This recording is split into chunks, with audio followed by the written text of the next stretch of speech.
Well, this is the hill they're all on about. I've done quite a lot of climbing today, really, just to get to where I was. And if you look carefully, you see that road going all the way up that hillside. Just see the cars trickling up there. It's quite a long one, so we'll see what she's like.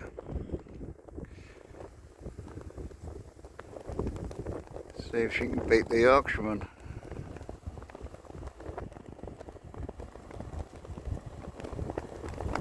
Truck's coming up.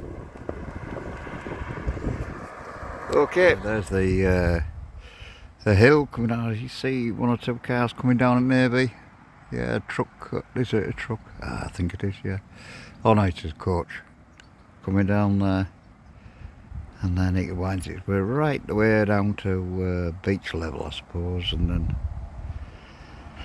does the same back up this side. Oh dear, tired. So that's where it goes. It goes right down to the bottom. A little cafe in the bottom of there somewhere. You can't see it, it's too far down in the hollow.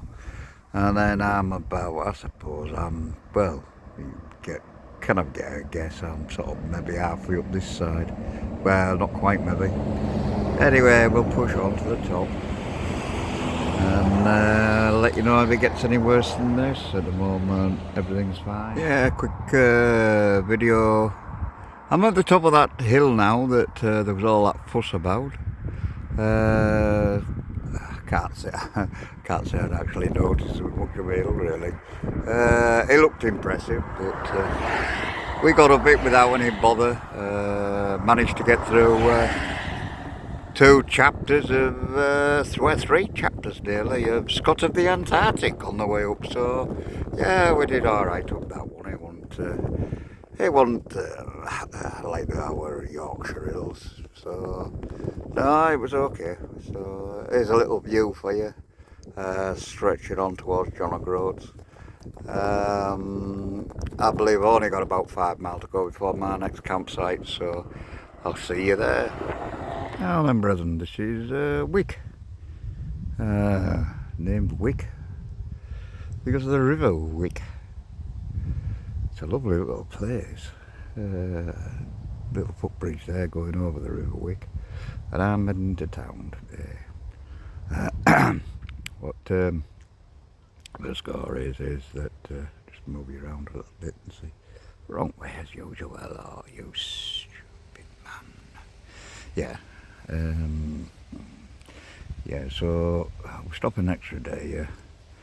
It is Sunday. I want to go to Halfords. I want to get these tyres checked before I go up to John O'Groats. John O'Groats is now about 17 miles away. So yeah, that's it's only just seriously half a day. So well, has to be. It just wanted to part in my my films, didn't he? You know. So yeah, gone now. So I decided to stay an extra day here, get some supplies, calm it down a little bit. Apparently there's a lot to see in Wick, but unfortunately it's Sunday, it's probably going to be shut, a lot of it, but we'll go and have a look. My son said there's quite a few things. He used to work up this direction on the wind boats that were taking out, working on the wind farms. So I'm going to have a look down in Wick Harbour, hopefully, and see what's in there. And apparently it was a big place at one time for the herring fleet, so we'll see what that brings. Anyway, just a nice little view along the river there. The River Wick, at Wick. It won't catch you now. Just a little view of Wick Harbour. This is kind of like an inner harbour. There is another one on the outside of it, a lot bigger. And back again now on the, kind of, I'm going to call it the inner and outer harbours, eh? I'll try and keep it as simple as I can. Right, here's another beautiful example of what we were talking about the other day. Basically trawlers that are no longer can classed as trawlers, even though they are. This is what we were on about the other day, the lawbreaker, and it's a good example is this one. I don't think there's anybody on board, I don't want to make too much noise, but we'll just have a little look around the back of it, and I'll try and explain how some of the gear works. I'll probably be wrong, but there we go. It's also a very good example of the kind of boats that are now built in Whitby, by the shipyard at Whitby. Well, shipyard, boatyard, shipyard, yeah, of course it is. Parkall Marine, they build them, especially for the Scottish market. Nothing for the British market, English market, sorry. Okay, well, I'll have a little look around. Yeah, I'm taking another little view at her from the stern end, and you can see there the massive winches behind there, and the nets that are in place there, the trawl nets. And if you look at the back of the boat there, you can see the rollers where they come over the side of the boat, the stern of the boat. Decent crane up there. If you can sort of get an idea of a man stood at the back of that lot with all that gear working, what a dangerous place that is to have to spend your life working. Yeah, I know it's going to be a little bit noisy here because it's quite pretty much in the main of Wick. There's a bridge, one of two, over the River Wick. And what we're actually looking at here is, I know they're all really grand buildings in Wick, a lot of them anyway. A lot of them are part of the working fishing side of things as well. But this set of buildings on the main street, these initially were workhouses. Top floors weren't, they were obviously staff quarters.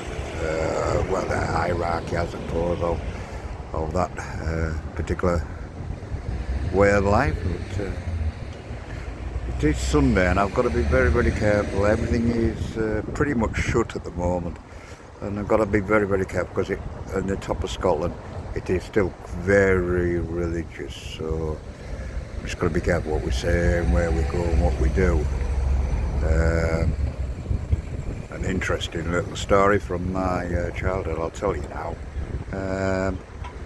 My father once taken us kids and my mother were on our way to Skye in Scotland, and we ended up, we didn't know, but we ended up being the first car to cross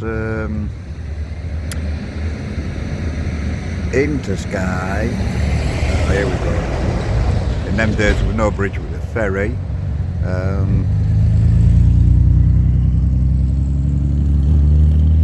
There's no point in me talking when this lot coming past me.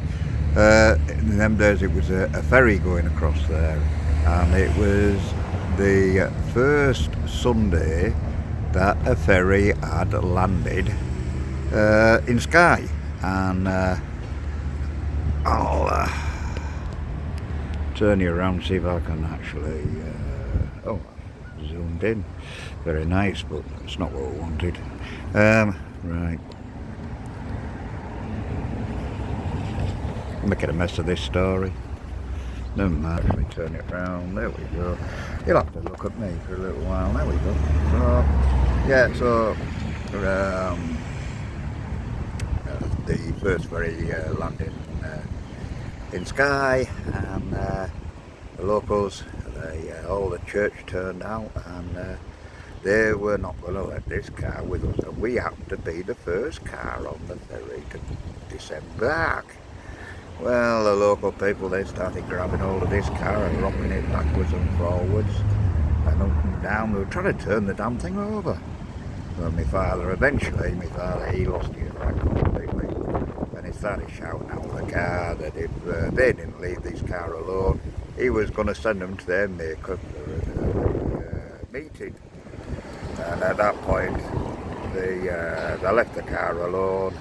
Me, my mother and the 3 kids got across, and we were the first car into Skye. Interesting little story. And, yes, I do remember Skye very well.